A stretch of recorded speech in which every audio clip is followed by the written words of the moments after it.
Assalamualaikum warahmatullahi wabarakatuh. Halo sahabat, bagaimana kabarnya nih? Semoga baik-baik aja ya. Oh iya, sebelum lanjut, ayo langganan dulu di sini, beri like pada video ini dan tulis Kobil tuh di kolom komentar. Selamat menyaksikan. Pagi itu, udara dingin menyelimuti desa kecil di lereng bukit. Kabut masih menyelimuti pepohonan, sementara embun menetes perlahan dari daun-daun kering. Pak Karman duduk di depan gubuk reotnya, mengamati hamparan ladang yang dulu pernah menjadi miliknya. Matanya menerawang jauh, mengenang masa-masa di mana ia adalah seorang petani sukses dengan lahan luas yang menghasilkan padi dan jagung melimpah. Dulu, suara cangkul dan tawa anak-anak berlarian di sini. Gumamnya pelan sambil menatap tanah yang kini tandus. Sekarang, hanya ada sunyi. Pak Karman menarik napas panjang, mencoba menenangkan hatinya yang bergejolak. Ia ingat betul bagaimana kehidupan berubah drastis setelah kebakaran besar yang melahap seluruh desanya 15 tahun lalu. Api tak hanya menghanguskan ladangnya, tetapi juga merenggut istrinya, Siti. Malam itu, Siti terjebak di dalam rumah saat mencoba menyelamatkan dokumen dan tabungan mereka. Hanya Pak Karman dan putrinya, Andini, yang selamat. "Bapak, kita bakal makan apa besok?" tanya Andini kecil. Dulu, ketika mereka hanya memiliki sepotong singkong untuk bertahan hidup, Pak Karman menatap mata kecil Andini yang penuh harapan. "Kita masih punya doa, Din. Doa itu bisa bikin kita kuat," jawabnya sambil mengelus rambut Andini. Ia tak pernah ingin menunjukkan betapa kerasnya perjuangan yang harus ia jalani, meski kenyataan hidup menghimpitnya dari segala arah. Dengan segala keterbatasannya, Pak Karman bekerja serabutan. Ia menjadi buruh tani, kuli bangunan, bahkan pengangkut karung di pasar. Semua dilakukan demi Andini bisa terus sekolah. Sepatu Andini yang bolong ia tambal dengan sol dari ban bekas. Buku-buku yang tak terjangkau ia ganti dengan kertas-kertas kosong dari toko bekas. Pak Karman tak pernah mengeluh. Bahkan saat ia harus tidur beralas tikar lusuh dan hanya makan nasi dengan garam. "Bapak nggak apa-apa, makan sedikit. Yang penting Andini bisa kenyang. Anak Bapak harus pintar, harus sukses," ucapnya suatu malam saat Andini protes karena Pak Karman hanya mengambil sedikit nasi. Tahun demi tahun berlalu, pengorbanan Pak Karman membuahkan hasil. Andini berhasil masuk universitas dengan beasiswa. Ia ingat bagaimana Pak Karman tersenyum lebar saat mengantar Andini ke stasiun kereta dengan uang pinjaman dari tetangga. "Kamu nggak perlu khawatir soal biaya, Din. Yang penting, kamu belajar yang rajin, ya," katanya, meskipun di dalam hati ia memikirkan bagaimana cara melunasi utang itu. Namun, seiring waktu, jarak tak hanya memisahkan mereka secara fisik, tetapi juga emosional. Andini yang mulai merasakan kehidupan kota, dengan lingkungan yang lebih modern, jarang menghubungi Pak Karman. Telepon dari desa sering tak diangkat, dan surat-surat yang dikirim tak pernah berbalas. Pak Karman tetap bersabar, meyakini bahwa Andini sibuk belajar dan bekerja. Suatu hari, tetangga memberi kabar bahwa Andini sudah sukses menjadi seorang manajer di perusahaan besar. Pak Karman begitu bangga, meski ia hanya mendengar cerita itu dari orang lain. Ia sering membayangkan Andini berdiri di depan meja kerja besar dengan pakaian rapi dan wajah penuh percaya diri. Namun, di balik rasa bangganya, ada rasa rindu yang tak pernah terobati. Pak Karman terus bertanya dalam hati, apakah Andini masih ingat ayahnya ini? Apakah dia tahu bahwa ayahnya selalu mendoakan kebahagiaannya setiap malam? Kenangan masa lalu sering menghantui Pak Karman. Ia ingat ketika Andini kecil menangis karena ingin dibelikan seragam baru. Ia ingat bagaimana ia berlari ke pasar untuk meminjam uang dari pedagang, meski ia tahu akan dicemooh karena tidak punya uang untuk membayar utang sebelumnya. Pagi itu, saat sinar matahari mulai menyapu kabut, Pak Karman duduk di atas balok kayu yang menjadi kursi andalannya. Ia mendengar anak-anak tetangga bercanda riang, bermain layang-layang di ladang. Seorang tetangga menghampirinya. "Men, dengar-dengar anakmu mau menikah ya? Hebat, anak orang kaya sekarang," ucap tetangganya dengan senyum lebar. Pak Karman tertegun. Ia menelan ludah, tak tahu harus merespons bagaimana. "Iya," jawabnya ragu. Tetangga itu melanjutkan. Katanya bakal meriah. Calonnya dari keluarga kaya raya, pengusaha besar. Kamu pasti bangga, ya? Pak Karman hanya tersenyum getir. Di dalam hatinya, ia bertanya-tanya mengapa Andini belum memberi kabar. Tapi ia berusaha berpikir positif. Mungkin dia sibuk. Mungkin dia lupa. Tidak apa-apa. Nanti Bapak datang sendiri ke pernikahannya. Malam itu, di bawah sinar rembulan, Pak Karman menyiapkan satu-satunya pakaian layak yang ia miliki. Baju putih yang sudah mulai menguning karena usia. Namun disetrikanya dengan hati-hati. Ia ingin tampil pantas, meski tahu penampilannya tak akan sebanding dengan tamu-tamu lain. Sebelum tidur, ia menatap langit-langit gubuknya yang penuh dengan lubang kecil. Di tengah keheningan malam, ia berbisik pelan. Semoga Andini bahagia. Itu saja doa Bapak. Pagi itu, Pak Karman berdiri di depan cermin kecil yang menggantung miring di dinding gubuknya. Ia mengenakan baju putih yang telah disetrikanya malam sebelumnya. Satu-satunya pakaian layak yang dimiliki. Meskipun baju itu sudah kusam dan berbau apek, ia mencoba menepuk-nepuk kainnya agar terlihat sedikit lebih bersih. Ia juga memakai peci hitam tua yang ujungnya robek, seakan menegaskan bahwa meskipun hidupnya serba kekurangan, ia tetap ingin tampil pantas di acara pernikahan putrinya. Ini hari besar Andini. Bapak harus ada di sana, katanya kepada dirinya sendiri sambil membenarkan kerah bajunya yang sudah longgar. Dengan langkah tertatih, Pak Karman berjalan menuju jalan utama desa untuk menumpang angkutan umum ke kota. Sepanjang perjalanan, ia membawa sebuah kantong plastik kecil berisi kain batik yang telah ia simpan selama bertahun-tahun. Kain itu adalah hadiah terakhir dari mendiang istrinya, Siti, yang ia simpan dengan penuh cinta. Ia berencana memberikannya kepada Andini sebagai kenang-kenangan dan doa restu seorang ayah. Di dalam bus yang penuh sesak, Pak Karman duduk di pojok dengan tatapan penuh harapan. Ia membayangkan Andini dalam gaun pengantin, tersenyum bahagia di pelaminan bersama suaminya.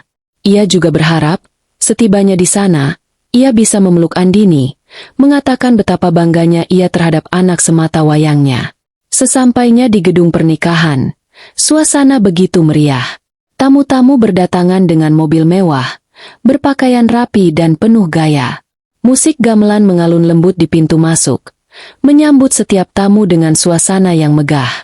Pak Karman berdiri canggung di depan gedung, melihat kemegahan yang terasa begitu asing baginya.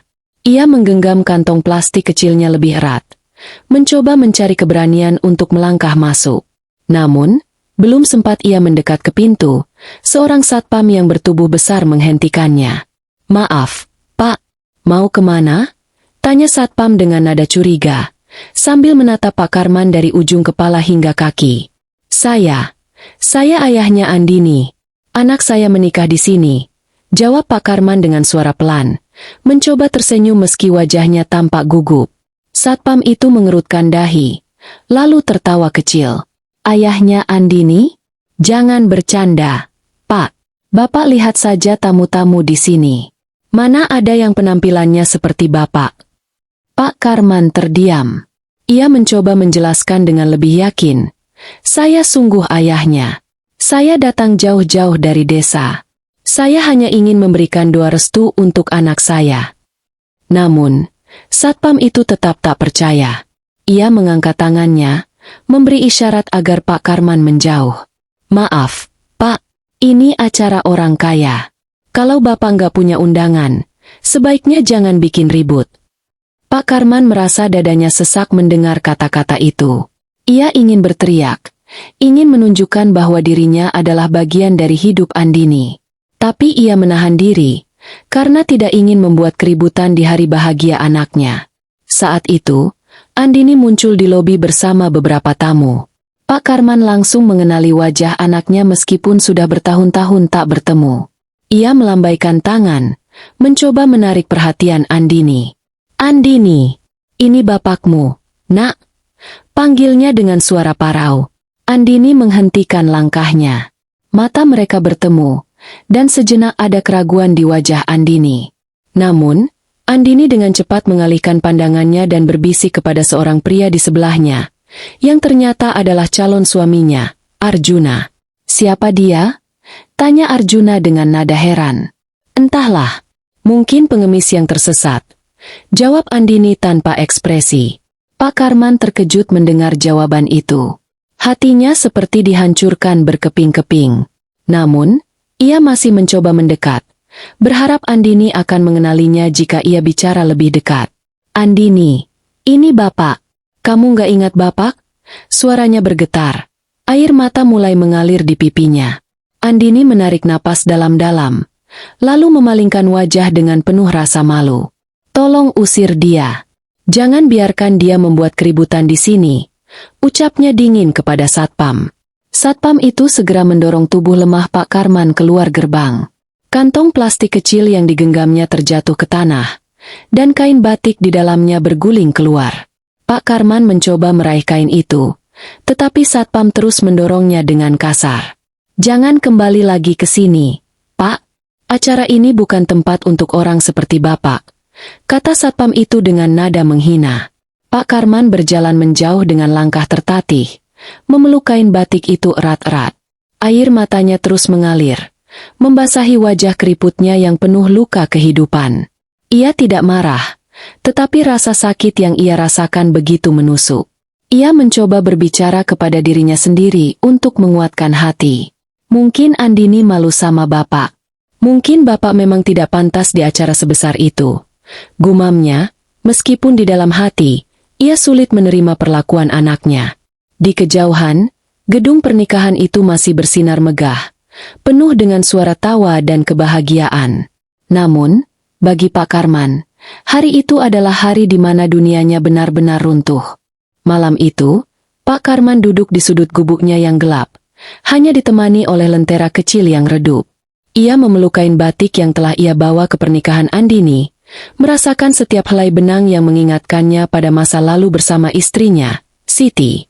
Air mata menetes pelan, membasahi kain itu. Di pikirannya, terputar kembali semua kenangan perjuangannya untuk membesarkan Andini. "Apa Bapak memang tidak pantas, Bu?" bisiknya seolah berbicara dengan arwah istrinya. "Apa Bapak terlalu hina untuk diakui anak kita?" Pak Karman memejamkan matanya, mencoba tidur meskipun hatinya hancur. Namun, bayangan wajah Andini yang memalingkan muka darinya terus menghantui pikirannya. Malam itu terasa begitu panjang dan dingin, bukan karena udara desa yang menusuk tulang, melainkan karena dinginnya perlakuan anak yang selama ini ia cintai sepenuh hati. Keesokan harinya, Pak Karman memutuskan untuk bangkit. Ia tidak ingin terus larut dalam kesedihan. Dengan langkah berat, ia pergi ke pasar untuk mencari pekerjaan. Seperti biasa, ia membawa gerobak kecilnya, berharap ada yang membutuhkan jasa mengangkut barang. Namun, di pasar, pandangan mata yang penuh hinaan selalu menyambutnya. Orang-orang di pasar mengenalnya sebagai lelaki tua miskin yang hidup dari belas kasihan. Seorang pedagang buah melihat Pak Karman dan memanggilnya. "Men, kamu masih kuat dorong gerobak itu? Kalau nggak kuat, mending istirahat saja. Nanti malah tambah repot kalau jatuh." Pak Karman tersenyum tipis. "Saya masih bisa, Bu. Barangnya banyak? Saya bisa antar ke toko." Wanita itu mengangguk sambil menunjuk beberapa keranjang berisi buah. "Ini bawa ke kios depan, ya?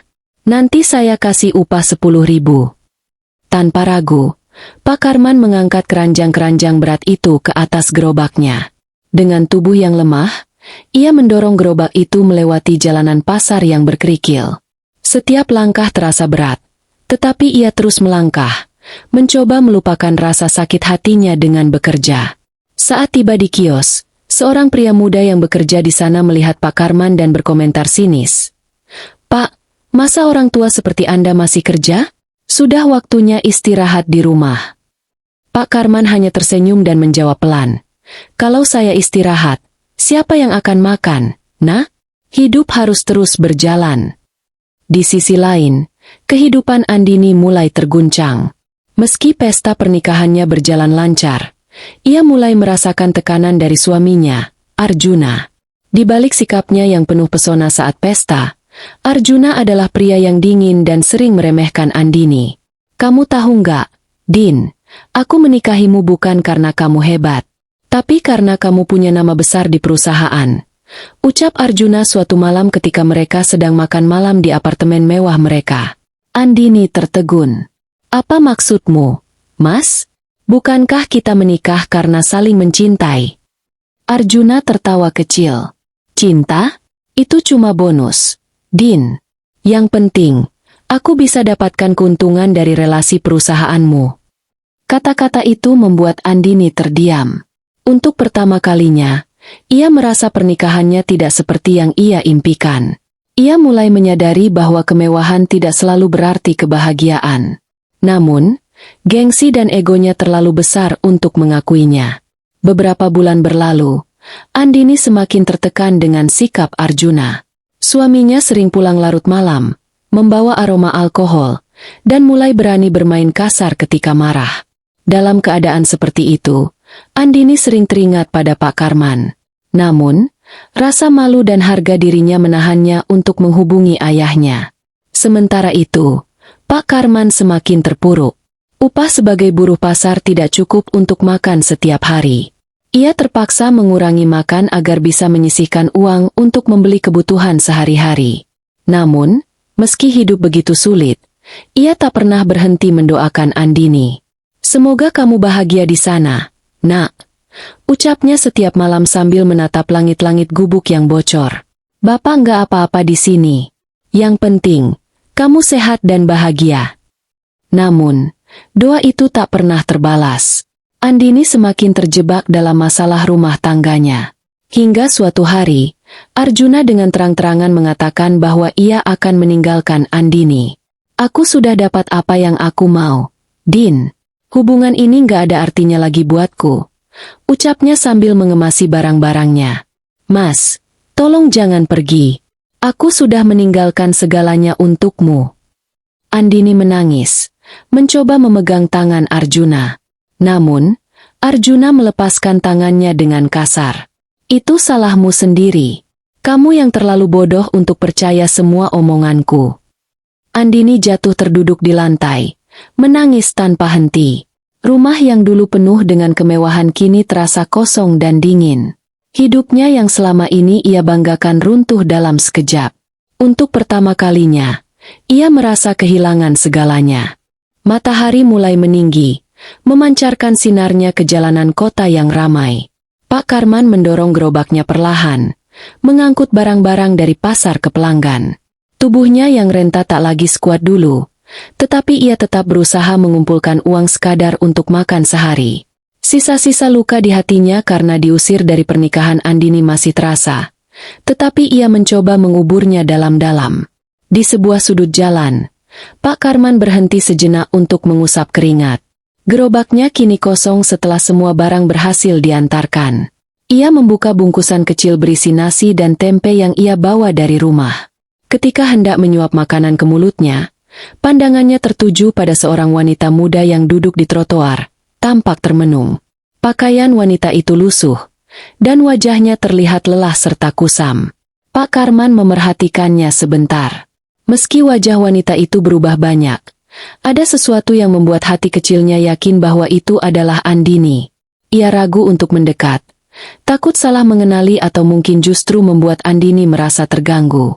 Namun, ketika wanita itu menyeka air matanya, Pak Karman tak bisa menahan diri. Andini? Suaranya pelan, tetapi cukup untuk membuat wanita itu menoleh. Andini menatap Pak Karman dengan mata yang melebar. Wajah tuanya begitu ia kenali, meski kini tampak jauh lebih lelah dan renta dibanding terakhir kali ia melihatnya. Sebuah gelombang emosi menyeruak di dada Andini. Rasa malu, bersalah, dan rindu bercampur jadi satu. Bapak, ucap Andini dengan suara bergetar. Matanya mulai dipenuhi air mata. Pak Karman tersenyum kecil, meski hatinya penuh luka yang belum sembuh.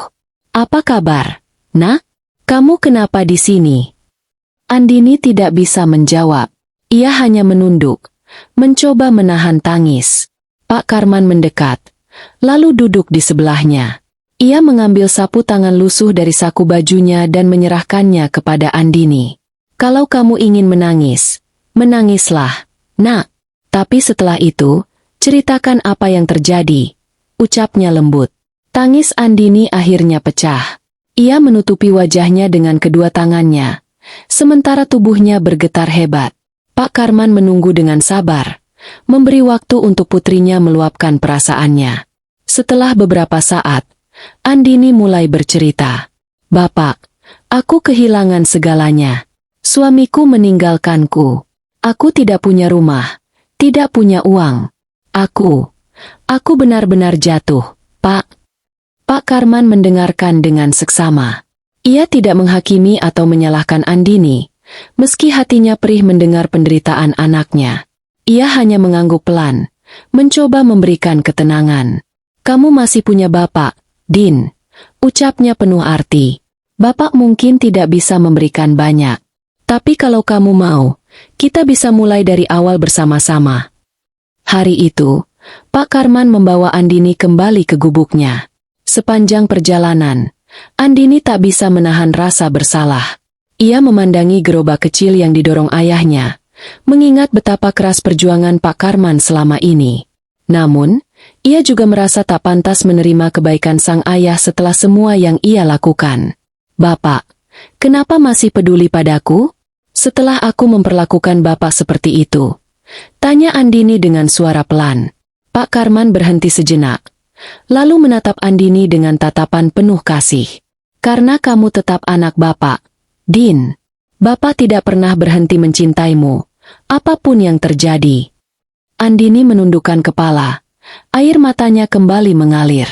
Ia tidak tahu harus berkata apa.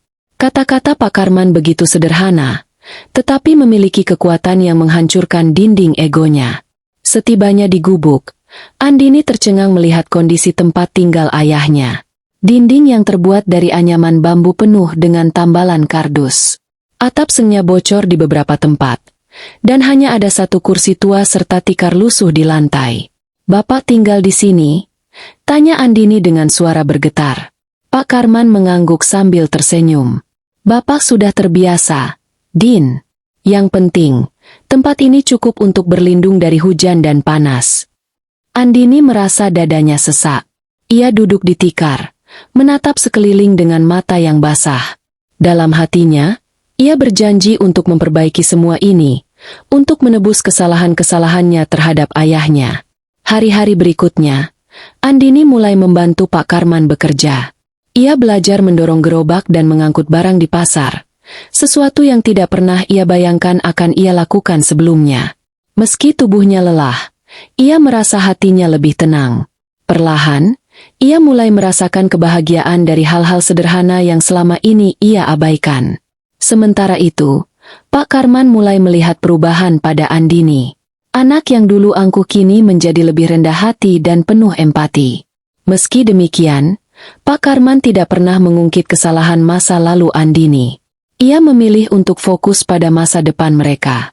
Pada suatu malam, saat mereka sedang makan malam sederhana dengan nasi dan sayur kangkung, Andini tiba-tiba berkata, "Pak, aku ingin mulai usaha kecil. Aku ingin kita punya kehidupan yang lebih baik." Pak Karman tersenyum, meski ia ragu. "Bapak tidak punya uang, Din. Tapi kalau kamu yakin, Bapak akan bantu apapun yang bisa Bapak lakukan." Andini menggenggam tangan ayahnya. "Aku tidak butuh banyak, Pak. Aku hanya butuh doa Bapak. Itu sudah cukup." Beberapa bulan telah berlalu sejak Andini memulai lembaran baru bersama Pak Karman. Gubuk kecil yang dulu reot kini telah diperbaiki sedikit demi sedikit. Atap seng yang bocor diganti dengan yang baru. Dinding bambu diperkuat dengan lapisan kayu. Meski sederhana, tempat itu kini terasa lebih nyaman dan hangat karena kerja keras mereka berdua. Andini, dengan segala keterbatasannya, mulai menjalankan usaha kecil berjualan makanan di pasar. Berkat kerja kerasnya dan dukungan Pak Karman, usahanya perlahan berkembang. Andini tak lagi merasa malu berada di pasar, meski dulu ia tak pernah membayangkan akan bekerja di tempat seperti itu. Suatu hari, saat Andini sedang melayani pelanggan, seorang wanita muda berpenampilan rapi mendekatinya. Wanita itu tampak ragu sejenak sebelum akhirnya bertanya, "Mbak, benar ini Andini?" "Dulu Andini yang bekerja di perusahaan Arjuna Group," kan? Andini terdiam sejenak. Nama itu kembali membangkitkan kenangan yang pahit. Namun, ia menegakkan tubuhnya dan menjawab dengan tenang. Iya, benar. Tapi sekarang saya hanya pedagang kecil. Wanita itu terkejut, lalu berkata dengan nada penuh rasa hormat. Tapi Mbak, saya ingat betul betapa hebatnya Anda di perusahaan itu. Anda adalah orang yang menginspirasi banyak karyawan. Saya tidak menyangka bisa bertemu Anda di sini. Andini hanya tersenyum. Hidup membawa saya ke sini, Mbak. Tapi saya bahagia dengan apa yang saya lakukan sekarang. Wanita itu tersenyum kagum sebelum berpamitan. Setelah wanita itu pergi, Andini termenung sejenak.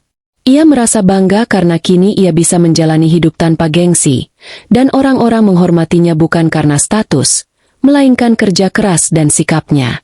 Di malam hari, Andini duduk di depan rumah bersama Pak Karman. Mereka menikmati secangkir teh hangat sambil memandangi langit yang dipenuhi bintang. Suasana tenang itu membuat Andini memberanikan diri mengungkapkan sesuatu yang selama ini ia pendam. Pak, aku ingin minta maaf, kata Andini dengan suara lirih. Pak Karman menoleh, menatap wajah putrinya yang penuh rasa bersalah. Maaf untuk apa, Din? Andini menarik napas dalam-dalam, mencoba menahan air mata yang mulai menggenang di matanya. Maaf karena dulu aku menyia-nyiakan Bapak. Aku malu mengakuimu sebagai ayahku. Aku terlalu sombong dan buta oleh kesuksesan. Tapi meskipun aku menyakitimu, Bapak tetap mau menerimaku. Aku tidak pantas mendapat kasih sayang Bapak. Pak Karman tersenyum lembut, lalu meletakkan tangannya di bahu Andini. Din, kamu sudah menebus semua itu. Bapak tidak pernah menyimpan dendam. Kamu tetap anak Bapak, apapun yang terjadi. Yang penting, sekarang kamu sudah berubah dan belajar dari kesalahanmu. Andini menangis terisak-isak, merasakan beban besar di hatinya perlahan menghilang. Malam itu, ia bersumpah untuk terus membuat Pak Karman bangga dan membahagiakan ayahnya selama ia masih hidup. Suatu pagi, Andini mendapatkan tawaran dari seorang pedagang pasar untuk memperluas usahanya. Pedagang itu mengusulkan agar Andini membuka warung makan kecil di pasar, karena masakannya selalu disukai pelanggan. Meski awalnya ragu karena keterbatasan modal, Andini yakin ini adalah peluang yang tidak boleh dilewatkan. Andini berbicara dengan Pak Karman. Pak, aku ingin mencoba membuka warung kecil, tapi modal kita tidak banyak. Kalau nanti gagal. Pak Karman memotong ucapan Andini dengan suara tegas. Din, hidup ini tentang mencoba. Kalau kamu gagal, kita bangkit lagi. Yang penting, kamu tidak takut melangkah. Kata-kata itu memberi Andini keberanian. Mereka menggunakan tabungan kecil mereka untuk memulai usaha warung makan. Pak Karman membantu dengan menyediakan bahan-bahan dari pasar, sementara Andini mengelola masakan dan pelayanan. Beberapa bulan kemudian, usaha mereka mulai dikenal. Warung kecil mereka selalu ramai oleh pelanggan, dari pedagang pasar hingga pekerja kantoran yang mampir untuk makan siang. Kehidupan Andini dan Pak Karman perlahan berubah. Mereka tidak lagi khawatir tentang makanan atau biaya hidup sehari-hari. Pada suatu hari, seorang pelanggan yang merupakan pengusaha restoran besar mendekati Andini. Ia terkesan dengan rasa masakan Andini dan menawarkan kerjasama untuk membuka cabang restoran. Tawaran itu adalah peluang besar, tetapi juga penuh risiko. Andini kembali berdiskusi dengan Pak Karman. Pak, ini adalah kesempatan besar. Tapi aku takut kalau aku gagal, semua usaha kita akan hancur. Pak Karman tersenyum, memegang tangan Andini dengan lembut. Din, jangan takut gagal. Kamu sudah melewati banyak hal. Yang penting, kamu lakukan dengan hati yang tulus dan kerja keras. Bapak yakin kamu bisa. Setelah berpikir matang-matang, Andini menerima tawaran itu. Dengan kerja keras dan bantuan dari pengusaha tersebut, usaha Andini berkembang pesat. Dalam waktu 1 tahun, ia memiliki beberapa cabang restoran kecil yang terkenal dengan masakan tradisionalnya. Pada suatu acara peresmian cabang restoran barunya, Andini berdiri di hadapan para tamu. Ia memutuskan untuk memberikan penghormatan kepada orang yang paling berjasa dalam hidupnya. Saya ingin mengucapkan terima kasih kepada seseorang yang selama ini menjadi inspirasi terbesar saya. Beliau adalah ayah saya, Pak Karman, yang mengajarkan saya arti kerja keras, ketulusan, dan kasih sayang tanpa syarat. Semua yang saya capai hari ini adalah berkat doa dan dukungan beliau, ucap Andini sambil menahan air mata. Para tamu bertepuk tangan, dan Pak Karman yang duduk di barisan depan hanya tersenyum haru. Matanya berkaca-kaca, tetapi ia merasa bangga melihat perubahan besar dalam diri putrinya. Pak Karman meninggal dunia beberapa tahun kemudian karena sakit. Namun, ia pergi dengan tenang, mengetahui bahwa Andini telah menjadi pribadi yang lebih baik dan berhasil meraih kebahagiaan. Andini terus menjalankan warisan nilai-nilai yang diajarkan ayahnya, menjadi inspirasi bagi banyak orang. Terima kasih telah menyimak cerita ini sampai akhir. Kisah ini adalah kisah yang diimajinasikan oleh penulis, dan cerita ini tidak ada maksud menyinggung pihak manapun. Penulis memohon maaf jika penggunaan nama latar tempat yang sama dengan pihak lain. Karena cerita ini murni dari hasil imajinasi dan dramatisasi dari apa yang penulis pikirkan. Semoga cerita ini dapat menginspirasi setiap pendengar untuk menjadi pribadi yang lebih baik pantang menyerah. Sampai jumpa lagi di kisah kami yang berikutnya. Wassalamualaikum warahmatullahi wabarakatuh.